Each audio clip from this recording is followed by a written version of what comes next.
Hey everyone, you're listening to another episode of the All Things Private Practice podcast. I'm your host, Patrick Casale. I'm joined today by a friend and colleague, Dr. Brittany Bate. She is the owner of 𝗞𝗲𝘆 Psychology and Consulting, a licensed psychologist, entrepreneur, private practice strategy coach, trial consultant, and speaker. And she's here in North Carolina.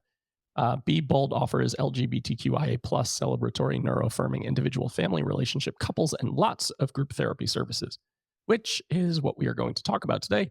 We've actually never talked about running groups on this podcast, which is bizarre. So I am excited to have you on here today to talk about this. Yes, I'm excited to be here. I love talking about all things groups. So, Well, you certainly excel at them. And I watch your marketing, and it's very consistent, always good graphics, lots of posting. And I want to get into like the before, the process, like the struggle areas, because I think you know this as well as I do, that you constantly are seeing therapists who are asking in Facebook groups, because I tag you in a lot of these posts, I want to start groups. How do you do this? I want to do it private pay. I don't want to do so much one-on-one therapy. So, did I miss anything in your bio that you want to share? And why have groups become such a big portion of what you're doing? yes, I think you covered all the high points in my bio, so thank you for that. I guess sort of related to your second question, that sort of goes into my background. A lot of my practice before private practice was in secure facilities, and in those places, group therapy is sort of the primary modality of treatment. So I came kind of out of grad school and after my internship and into private practice with a lot of group therapy experience. And I just had an opportunity to see how powerful it can really be and across kind of different places and with different folks. So I always knew I wanted to bring groups into my private practice experience. And I have, and it just has been so powerful. It is so cool to see the way that people can really get into things in groups that we haven't been able to touch in one-to-one therapy, including my own clients that have been in one-to-one with me and then have been in groups with me as well. And I think that has just sort of been motivating for me to continue to offer them, along with a lot of the other benefits of groups. You know, lower cost is a great thing. So more accessibility is great. And then on the clinician side, diversifying what you're doing is always really fun, I think. And being able to see more people in that hour time, I think is also really cool and powerful and fun too. Yeah, I think you hit the nail on the head there with like the fact that it's great for clients. It helps them feel connected and like there's some community building going on. They can probably drop into places that they might not in 50 minutes of one on one therapy. And for the people who are listening, probably the most important part is breaking up the monotony of like doing the same thing over and over and over again. I know for a lot of our listeners, they're probably neurodivergent entrepreneurs like you and I are. And that means thinking about doing the same thing every day for the next year of my life sounds like pure hell. Yeah. So being able to diversify, and I think you're a group practice owner, you have clinicians who work for you, psychologists for the most part. It allows you to pay them differently too, right? So can you talk to the benefit of like how that impacts your business structure in terms of how you hire, how you kind of think about that process? Yeah, definitely. So a really big value of ours is work-life balance. So I really do not like any of our clinicians to be seeing more than 25 clients a week. And frankly, I don't know that any of our clinicians do see 25 individual clients a week.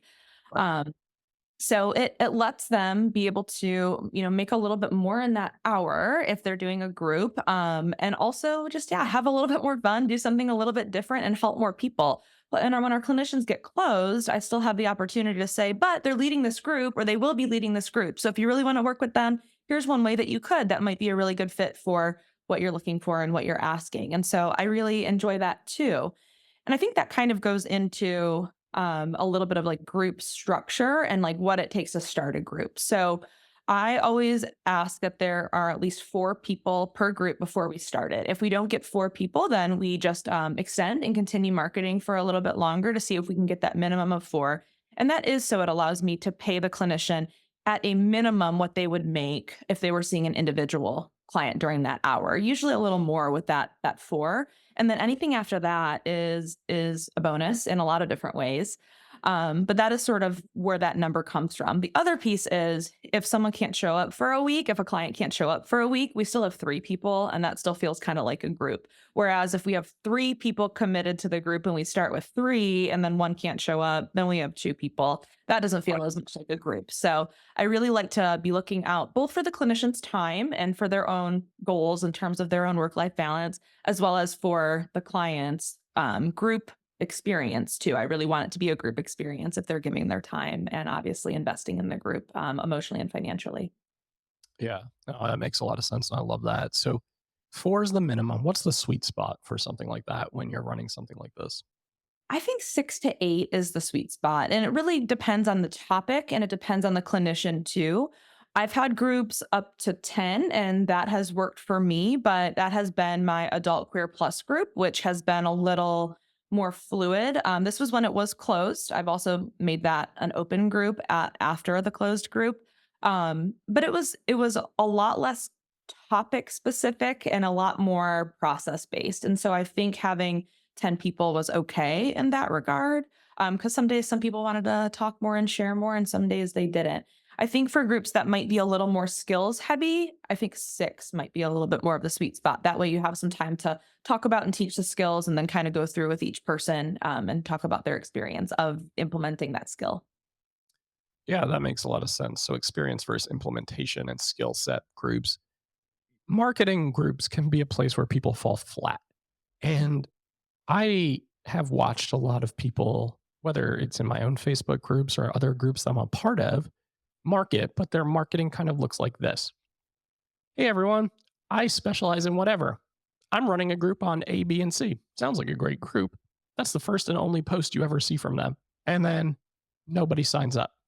And like anything that we're doing when we're trying to get it off the ground, you have to be consistent, right? Like I see you posting, and maybe it's you, maybe it's a admin, but it's constant. And it's in a lot of the groups in North Carolina. So it's not just like, I'm going to put this out there into the North Carolina group and it's going to fill today. It's like, no, this is going to take some time. So can you talk about the process of like consistency, how much marketing plays a role, and like some of the pitfalls that you see in terms of people who are not being successful when they're trying to launch these things? Yes, absolutely. Well, I want to take a step back just to kind of the topic of the group because I think you're right. A lot of people have what looks like such a great idea. I look at it and I'm like, that's such a great idea. It'll go great, and I think everyone believes that and thinks that. And I think a lot of times it is a great idea. But I think it's more than having a great idea. I think you need to have an idea that is really needed right now in your community too. And so I talk a little bit about finding that warm audience that kind of leads the development of the group that you're looking for.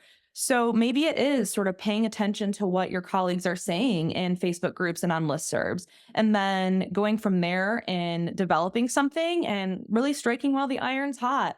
Just kind of doing it scared and just make it happen. And so finding those posts and being like, we're going to do that, have them email me. And then you start to build your list of interested potential clients as you're kind of structuring out what the group is going to look like. So I think that is one piece. The other piece could be within your own practice. That's how I started groups. I first started groups in private practice when I was seeing a large caseload of gender diverse teens, and they didn't have they shared that they didn't really have anywhere else to go. They didn't really know how to find other gender diverse teens to talk about their experiences with. And I probably had 4 or 5 on my own caseload all sharing that same sentiment.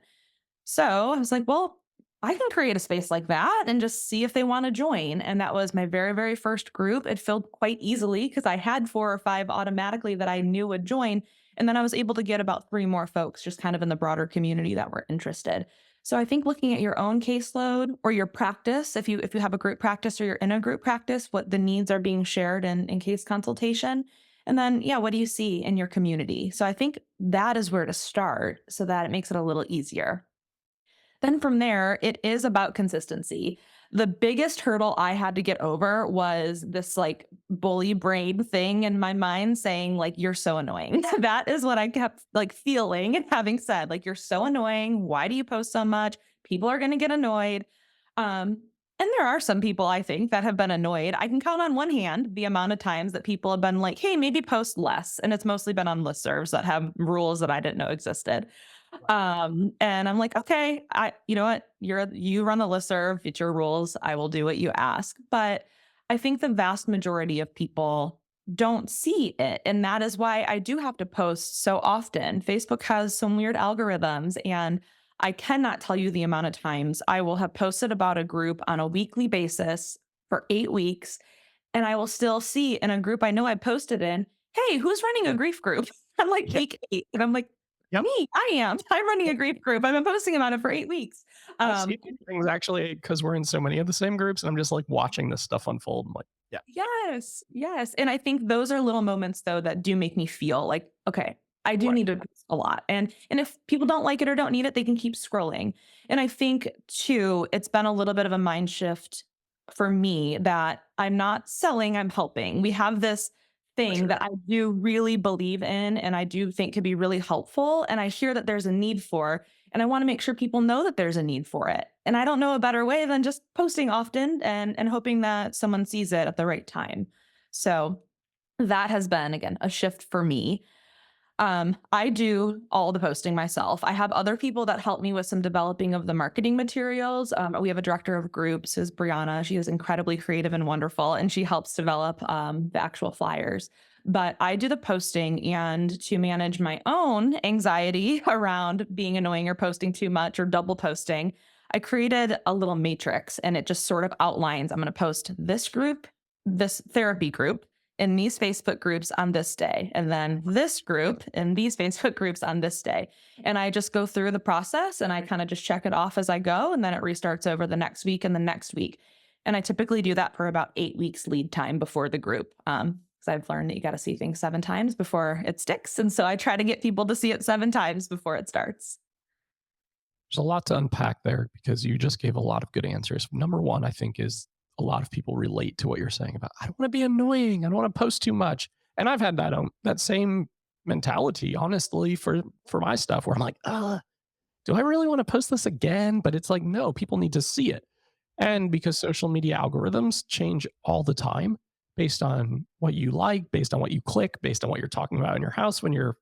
devices pick up on it, like there are lots of ways for you to miss opportunities. And then that is when that question of like, who's running a grief group? And you're like, oh my God, I've posted 200 times about this. Um, so that's totally real. I like that you mentioned the 8 week lead time because that gives perspective for people who are listening who are like, I posted twice and nobody signed up. And it's like, well, again, like you mentioned, people need to see things over and over and over again before it either they absorb it or they take action on it or both. So you really do need to do those things consistently. I love the fact that you have like a matrix for yourself to be like, this is what I do, this is when I do it. Like you should sell that. Um, I do. if you I do sell it. um, but I think that makes so much sense. And going back to what you said about like, it's almost low hanging fruit, right? If you're like, what are my clients constantly talking about? What are the common themes? What are the common threads that people want connection over? Pay attention to that. Pay attention to what people are asking in the Facebook groups that you participate in, because people ask the same questions a lot of the time. So it makes sense why you can start to do some marketing research that way. Now, another question that comes up a lot is like, I take insurance, but I want to run private pay groups. Can you share? I know you're Yes. all private pay, so you don't have to deal with that issue. Yeah, so I always do tell people because I still do offer people some coaching around this question, and I don't take insurance, but I say check your contracts, obviously, see if group therapy is covered, and then figure out sort of from there what to do.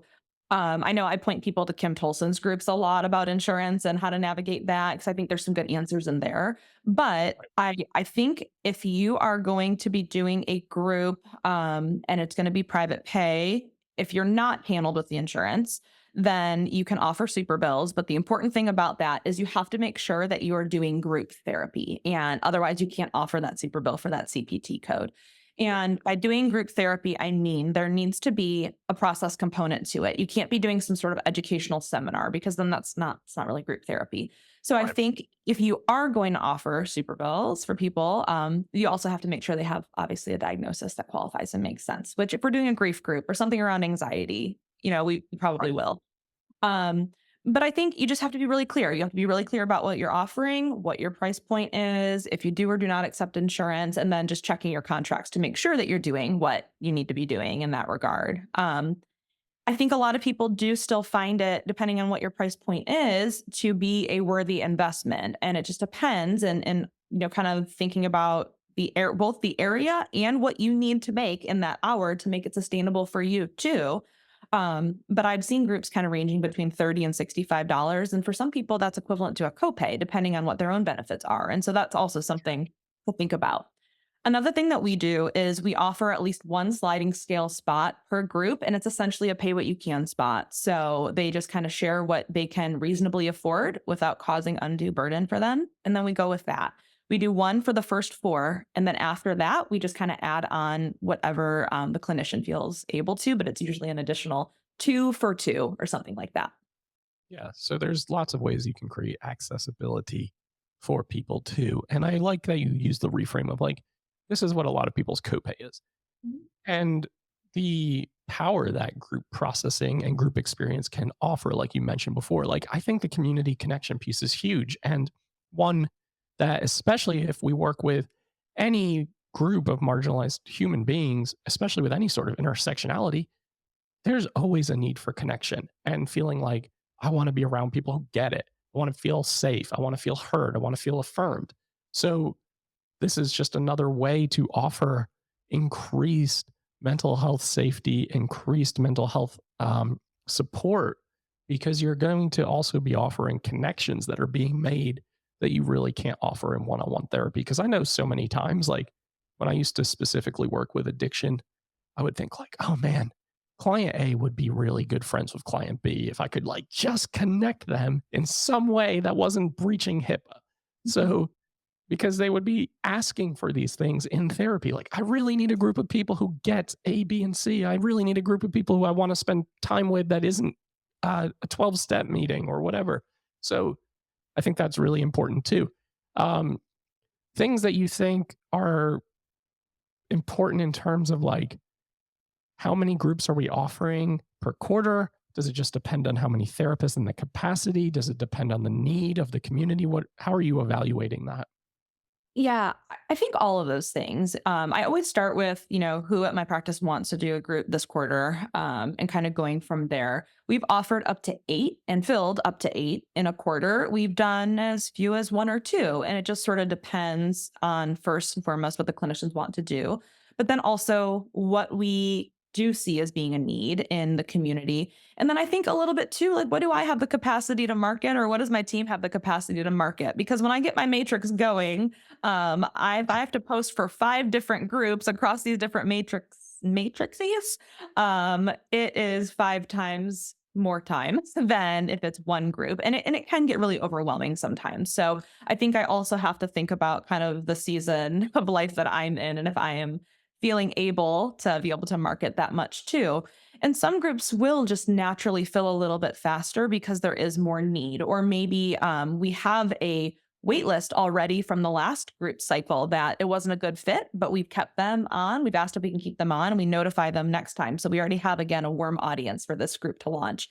So that's a little easier, but sometimes some are a little harder. And so that's going to take a little bit more time and energy to market and to get out there. So it really is a balance of all the things that you mentioned. And we just kind of see. I'm always willing to give it a try as well. And I always look at it. If it doesn't fill, I always look at it as a learning opportunity, never a failure. And we still have some folks, that are interested. We've gotten the word out there, and we can then just ask if it's okay to move them to the next time we're going to be offering it, if we want to then delay it to the next season. Yeah, that makes a lot of sense. And I imagine there's a lot of trial and error and then just figuring out what works. And if something's working really well, doing it again and again and again and just filling that need. So that's really cool. I mean, this gives me a lot of stuff to think about because I'm like, man, I would love to have you come do some training for our clinicians on how to do this because I think again, breaking up the monotony, breaking up the like, oh my god, I have to see 6 clients a day, 4 days a week. I don't think that feels like too much, That's where we cap our full-time clinicians, but I also would get very bored of it very quickly. And I did. That's why we're sitting here, because I just didn't want to be a therapist anymore. Um, but yeah, so good advice, really helpful. I know you have coaching and training on this, and I want you to highlight that because I've kind of been trying to push you into like, highlighting your stuff for a long time. And I'm so happy that it's here. You're also going to be speaking at our Greece retreat in a couple weeks on how to do this, which I'm really, really excited about.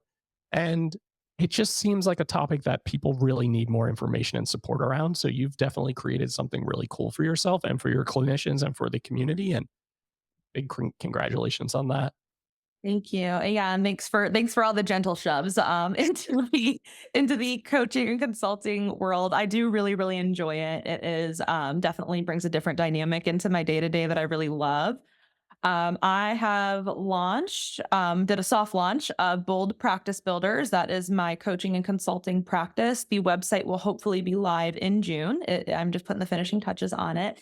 I offer one-to-one coaching services and also a lot of products for purchase. All of these products have been, I guess, born out of both a deep, deep love for organization and spreadsheets, a deep hate for wasted time. I hate wasted time, as well as a way to manage my own anxiety. So, my anxiety about posting too much or posting on the wrong days or being annoying.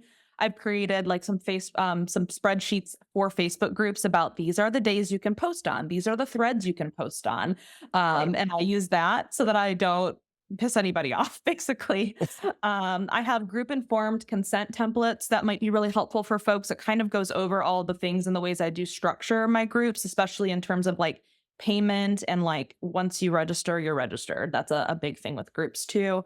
I have note templates. I have email templates. I've got a bunch of templates. I love templates. So you can reach out to me first and foremost, probably just at Dr. Bate at 𝗞𝗲𝘆𝗧𝗸𝗲.com until my website becomes live. And if anyone reaches out to me, I'm happy to shoot you an email when my website is live for you to be able to take a look at what I'm offering and purchase directly. So Perfect. And can you send me that information if you haven't already so I can include it in the show notes for everyone? yes, absolutely. Perfect. Well, thank you so much for coming on and taking the time. I've been trying to get you on here for a while, so I'm glad this worked out. Um, and honestly, really excited to see where this next chapter of your career and your journey goes because I think it's super valuable. I've met Brittany in person many times at different events. And if you are listening and you're like, this is something I'm interested in, I highly recommend you connect with her so that she can support you for your journey in terms of running groups and moving into that private pay model as well. Well, thank you. Thanks so much for having me. And I look forward to seeing you in Greece. Yeah, me too. To everyone listening to the All Things Private Practice podcast, new episodes are out on every single Saturday on all major platforms and YouTube. Like, download, subscribe, and share. Doubt yourself. Do it anyway. We'll see you next week.